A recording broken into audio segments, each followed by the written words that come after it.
Chicken Sharma বাড়িতে বানালেও যে এত টেস্টি হয়, না বানালে বুঝতেই পারতাম না। নমস্কার বন্ধুরা, কল্পনা রসনা ঘরে সবাইকে স্বাগত। আজকের recipe without east chicken Sharma.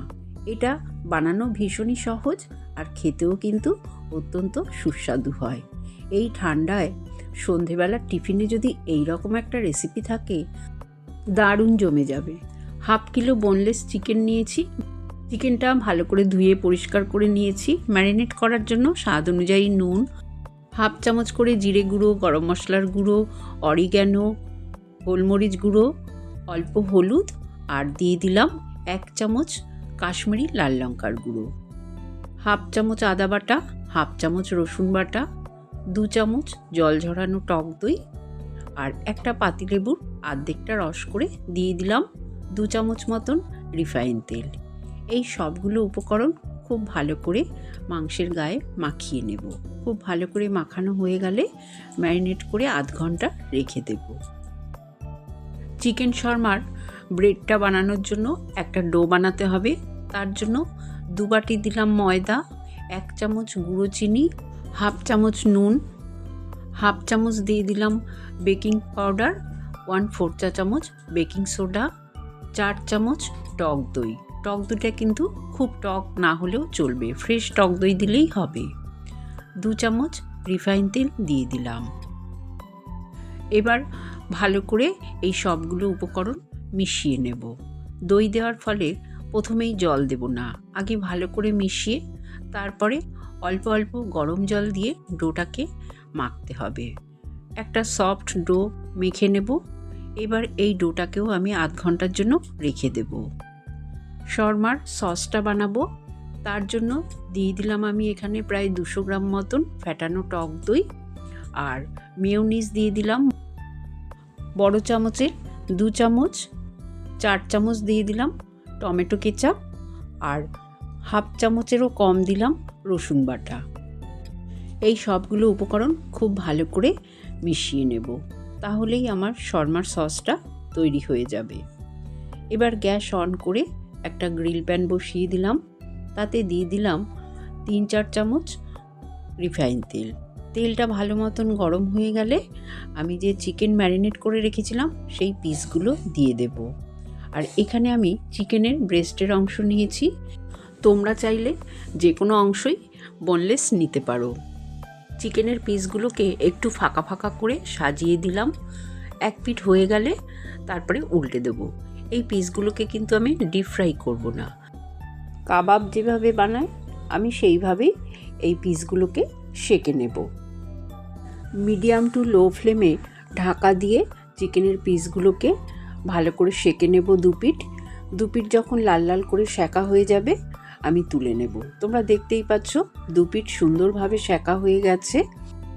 High ফ্লেমে যদি করতে যাও তাহলে কিন্তু বেশি পুড়ে যাবে আর ভেতরটা কাঁচা থেকে যাবে। এইভাবে সবগুলো চিকেনের পিস গ্রিল প্যানের মধ্যে সেঁকে নেব। তারপরে চিকেনের পিসগুলোকে ছোট ছোট টুকরো করে কেটে নেব একটা ছুরি দিয়ে। কাটা হয়ে গেলে আমি এই চিকেনগুলোকে একটা প্লেটের মধ্যে তুলে আলাদা রেখে দেব। স্যালাড কেটেছি, তার মধ্যে আছে ক্যাপসিকাম, পেঁয়াজ, টমেটো, শসা। তোমরা তোমাদের পছন্দ মতন ভেজিটেবলস এই স্যালাডের মধ্যে দিতে পারো। এতক্ষণে আমার ময়দা মাখাটাও সেট হয়ে গেছে। দেখো কত সুন্দরভাবে সফট হয়ে গেছে আর বেশ ফুলেও উঠেছে। এবার ভালো করে একটু ঠেসে আমি লেচি কেটে নেব। আমি যা ময়দা মেখেছি তাতে 4টে ব্রেড হয়ে যাবে। এবার একটা একটা লেচি আমি বেলে নেব আর বেলার সময় অল্প ময়দা লাগলে ময়দা ছড়িয়েই বেলে নেব। শর্মার রুটিগুলো কিন্তু একটু মোটা মোটা হবে, আমরা যে নর্মাল রুটি করি তার থেকে মোটা হবে।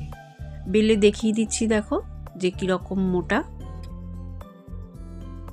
এবার গ্যাস অন করে একটা তাওয়া বসিয়ে তাতে আমি এই ব্রেডগুলো দিয়ে দেব। এগুলোকে মিডিয়াম ফ্লেমে ভাজতে হবে, কারণ তাওয়াটা বেশ গরম হয়ে গেছে। একদম বাড়িয়ে রাখলে পুড়ে যেতে পারে, তাই মিডিয়াম ফ্লেমেই ভাজবে। তবে একদম লো করে ভাজবে না, তাহলে কিন্তু এই ব্রেডগুলো শক্ত হয়ে যাবে। সুন্দর করে মিডিয়াম টু হাই ফ্লেমেই ভাজতে হবে। একটা একটা করে সবগুলো ব্রেড আমি এইভাবে ভেজে নেব।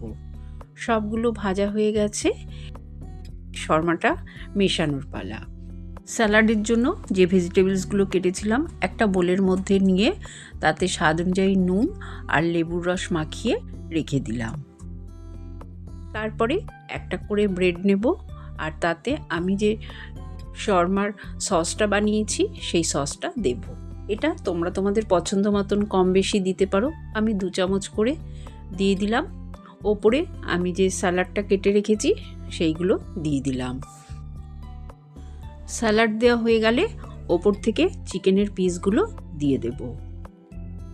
চিকেনের পিসগুলো দিয়ে সাজানো হয়ে গেলে ওপর থেকে আরও একটু সস দিয়ে দেব। তারপরে আমি এই ব্রেডটাকে ভাঁজ করে নেব। ভাঁজ করে একটা টুথপিকের সাহায্যে আটকে দেব। দেখলে তো খুব সহজেই কিভাবে ঘরোয়া উপকরণ দিয়েই চিকেন শর্মা বানানো হয়ে গেল। রেসিপিটা বাড়িতে একবার ট্রাই করে আমাকে জানিও কেমন লাগলো।